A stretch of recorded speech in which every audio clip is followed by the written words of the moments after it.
Tu imagina tu ficar sempre de pau duro. É uma doença, chama priapismo. E ele era, além de priápico, tarado, porque nem todo o priápico é tarado. Tem uns que ficam de pau duro, mas não comem ninguém. Ele era priápico tarado. Ele era poderoso E pra ele era caralho, né? imperador, então ele comia quem ele queria. Ele comeu grávida, ele comeu viúva, ele comeu freira, ele comeu desquitada, ele comeu menor de idade, ele comeu velha, ele comeu tudo. E não repetia prato, né? Comia uma vez, não repetia. A Marquesa de Santos é a única pessoa que ele transou uma vez e nunca mais conseguiu parar de transar. Ele conheceu ela no dia 29 de agosto de 1822, quando chegou em São Paulo, no dia que ele chegou.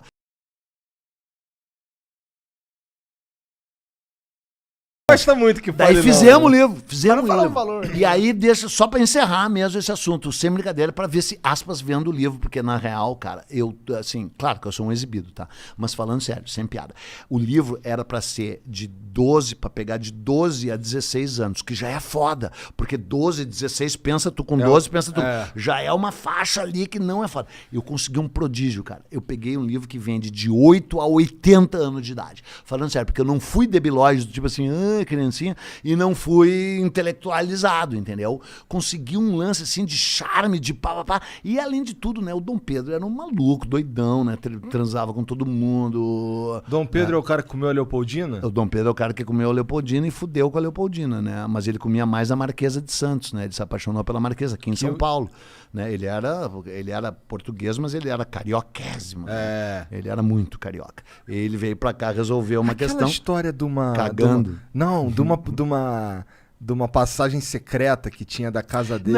Não é, infelizmente não é verdade, mas não faz diferença, porque ele botou ela a morar do lado da casa dele, entendeu? Ele transava com uma mulher ou duas diferentes por dia. Ele tinha priapismo, ele era priápico. Priápico é uma doença que o teu pau tá sempre duro, só que é uma doença. Tu acha assim, tipo Drácula, né? Drácula, vida eterna. Quem lê o livro Drácula sabe que a vida eterna é uma desgraça, é uma merda tu viver, é bom tu morrer. Imagina tu ser o Eduardo Bueno o resto da vida. Não dá, né? Tu descansa, né? Descansa em paz. O resto da existência. O resto da existência. O pau é a mesma coisa, cara. Não tem que ficar duro sempre. Né? A evolução natural, ou Deus, se tu quiser, fez na sua sabedoria, o pau só levanta, no caso de pessoas normais que nem eu, e não infelizes que nem tu, na hora certa, né? Tu imagina tu ficar sempre de pau duro. É uma doença, chama priapismo. E ele era, além de priápico, tarado, porque nem todo o priápico é tarado. Tem uns que ficam de pau duro, mas não come ninguém. Ele era priápico tarado. Ele era poderoso E pra ele era caralho, imperador, então ele comia quem ele queria. Ele comeu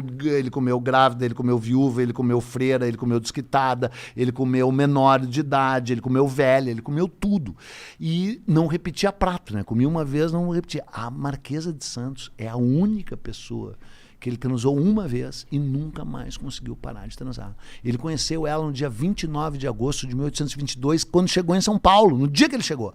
E aí ele foi para Santos, quando ele voltou de Santos ele teve uma caganeira, né? Ele estava cagando no Riacho Piranga. Mas cagando. isso é real? Real. Você sabe todos os detalhes, porque toda a comitiva que estava dele, quando descobriu que aquilo virou independência, escreveram seus diários, descreveram suas visões da história. Então tem 6 ou 7 testemunhas oculares dizendo o príncipe estava quebrando o corpo, porque ele não era imperador, ele era príncipe e regente, né? O imperador estava quebrando o corpo atendendo a um chamado da natureza. Eu não acredito. Sério? Tá escrito E era isso. a 7ª vez, ele estava com um rabo que era uma rosa. Porque é o seguinte, Jean, qual é os 2 únicos animais que cagam no rio?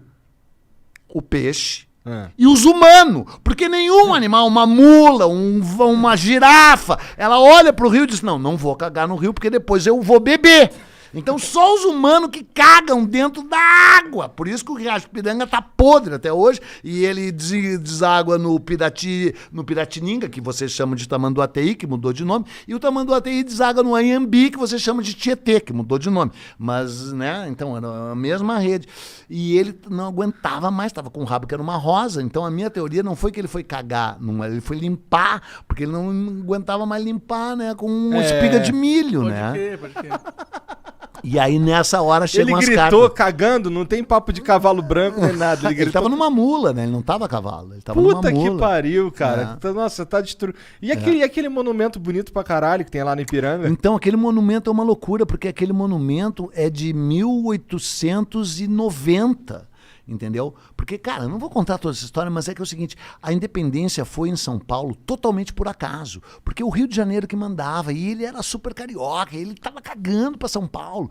Vou abrir mais um parênteses, cara. Os índios de São Paulo odiavam os índios do Rio, e os índios do Rio de Janeiro desprezavam e odiavam os rios de São Paulo antes da chegada do homem branco. Sempre teve uma rivalidade entre Rio e São Paulo. Os índios carioca olhavam lá, aquele chinelão, mano, lá naquela merda, lá no ABC Paulista, faz frio naquela merda, aquele lugar horroroso, lugar do Lula, juro. E os índios de São Paulo olhavam e diziam, esses filhos da puta moram em Ipanema, Leblon, com umas minas gostosas pra caralho, eles queriam... Juro! E como que tu sabe dessa porra?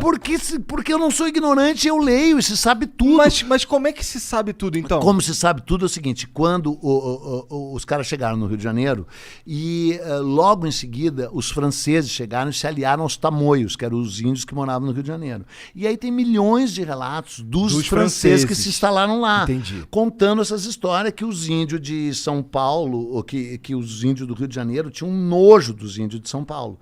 Tá? E aí, quando os portugueses chegam, os franceses já tinham ocupado o Rio. Então, eles já estavam antes com o tal João Ramalho, não sei quem, em Santos e São Vicente. Então, os portugueses tiveram que vir para cá. E aí encontraram o Tibiriçá, Bartira, esses índios, que disseram a mesma merda. Nós odiamos os índios flamenguistas, nojento, papapá. E os de lá disseram, nós odiamos aqueles índios corintianos. E essa rivalidade foi incorporada. Foi mesmo? Foi. E o Rio de Janeiro virou corte, virou capital do Brasil, 1767, antes a capital até 1767 era Salvador, né? Foi transferida para o Rio e aí virou corte. E aí o Rio desprezava São Paulo, odiava São Paulo. E aí São Paulo ficou rico pra caralho e criou um movimento republicano para derrubar o império, para não ser mais império, para ser república, entendeu? Às vezes chega de carioca mandando, entendeu? E aí, como a independência tinha sido aqui, por acaso, eles criaram todo um movimento, São Paulo, criaram os bandeirantes, inventaram a história dos bandeirantes, entendeu? Os bandeirantes tinham sido um chinelão na história, não tinha... E toda a história do Brasil era contada pela ótica do Rio de Janeiro. Primeiro era contada pela ótica de Portugal. A história é uma fabricação, uma fabulação, conta quem manda, né? O dono, o vencedor é que conta a história. Então, primeiro Portugal contava a história do Brasil. Quando o Brasil ficou independente, e logo em seguida o Dom Pedro II criou o Instituto Histórico Geográfico Brasileiro no Rio. E aí a história era toda centrada na Bahia e no Rio. São Paulo era uma bosta. É que São Paulo ficou rico com café e disse, não, agora eu quero contar a minha história. Criou o Museu do Ipiranga, Museu Paulista, encheu de bandeirantes, estátua de bandeirantes, que agora vocês queimam, querem queimar, blá, blá, blá, blá, porque não sabem porra nenhuma, são os ignorantes. Os bandeirantes eram os escrotos. Quem agora, era? Quem? É o Borba Gato. Se bem que disso eu já falei pra caralho, nem quero falar. Tudo bem. E aí criaram lá a porra do Museu do Ipiranga. E aí fizeram esse monumento. E embora a independência fosse do príncipe, que era monarquista, o movimento foi republicano. É uma história louca. Caralho, paulista. Essa porra é uma bagunça do caralho. Uma bagunça do caralho. E só foi inaugurado na República. Foi inaugurado em 1890. Agora, só para encerrar, porque daí nós vamos para outro assunto, teve um lance do caralho. Te lembra que eu falei de 1972, né? Os milico. Sabe o que eles fizeram? Eles trouxeram os restos mortais do Dom Pedro I. Tá lá no Ipiranga. Que tá lá no Ipiranga. Que percorreram o Brasil inteiro. Tá lá no Ipiranga. Tá lá embaixo do monumento. E embaixo do monumento, junto com a mulher que ele fudeu, que era a Leopoldina. Estão lá os dois, homem e mulher. E a Marquesa tá na Consolação, no cemitério da Consolação. E é por isso que é mal assombrado, porque eles estão separados. Entendeu? Caralho. Precisa juntar os amantes, fazer uma homenagem ali. Tá, mas tu era professor de letras, tu contava as histórias assim com esse mesmo interesse e vivacidade que eu conto? Cara, é que você é incrível, né, cara? É incrível.